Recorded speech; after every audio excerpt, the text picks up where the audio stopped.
में नरेंद्र मोदी और नीतीश कुमार मॉडल ही चलेगा।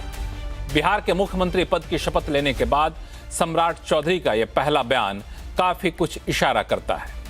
हालांकि नरेंद्र मोदी मॉडल तक तो ठीक है, लेकिन नीतीश कुमार मॉडल बनाए रखना सम्राट चौधरी के लिए कितना आसान होगा, या फिर दूसरे शब्दों में कहें तो नीतीश कुमार की विरासत को आगे बढ़ाना सम्राट चौधरी के लिए कितनी बड़ी चुनौती होगी।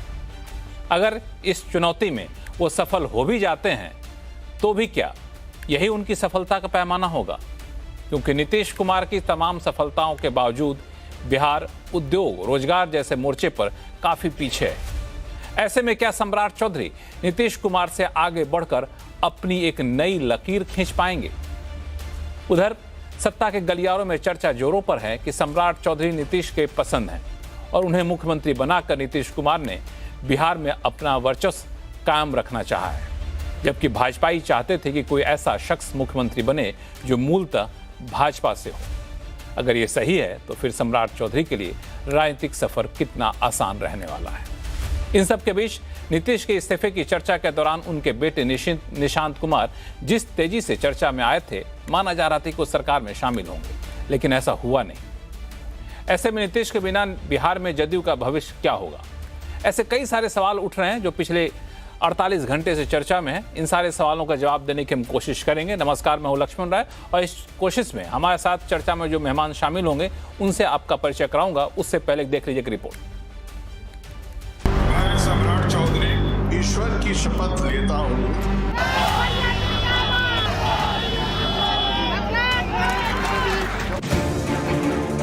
बिहार में सत्ता का यह नया अवतार है। इसके कर्णधार हैं सम्राट चौधरी।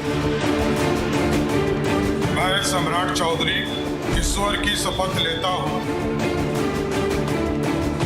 बिहार में बीजेपी के पहले मुख्यमंत्री, इसके साथ ही बिहार का बरसों पुराना अपना सीएम का सपना भी सच हो गया।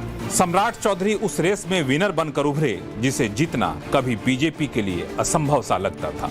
लेकिन राजनीति संभावनाओं का खेल है और इस पिच पर सम्राट बढ़िया प्लेयर बनकर निकले। कभी बिहार में नीतीश कुमार को सत्ता से हटाने के लिए मुराठा बांधने की शपथ लेने वाले सम्राट चौधरी अब नए रोल में बिहार के तारणहार बन गए हैं। गृह मंत्री अमित शाह, पूर्व मुख्यमंत्री नीतीश कुमार, जेपी नड्डा और बीजेपी अध्यक्ष नितिन नबीन की मौजूदगी में बिहार की राजनीति का यह नया चैप्टर शुरू हुआ।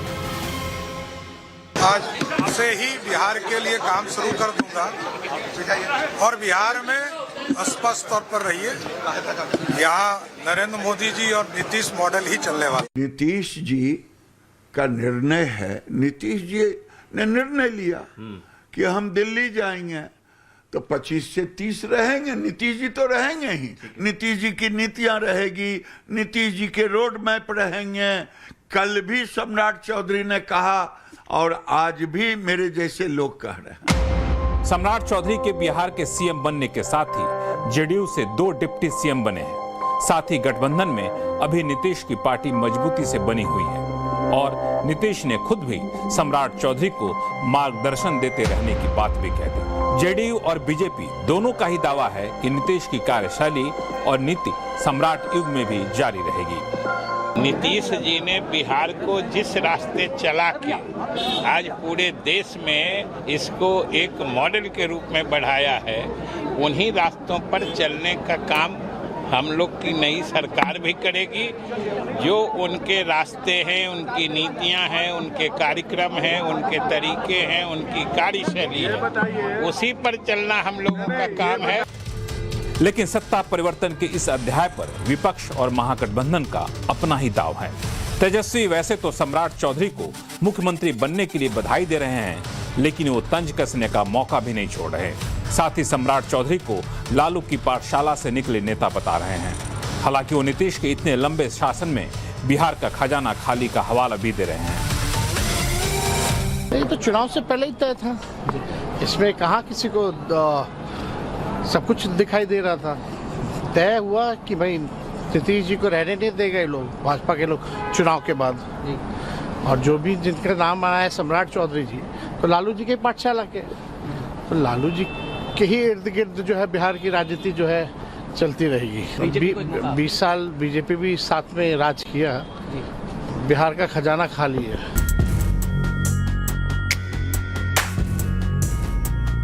नीतीश के बिहार से विदाई और सम्राट की ताजपोशी की कहानी फुल सस्पेंस और ड्रामे से भरपूर है। नीतीश की विदाई में आए बीजेपी के नेता हों या फिर जेडीयू के, सभी की आंखें नम थीं। बीजेपी ने इसे नीतीश का निजी फैसला बताकर उसका सम्मान करने की बात कही, लेकिन विपक्ष सवाल पूछ रहा है 25 से 30 फिर से नीतीश के वादे का क्या हुआ?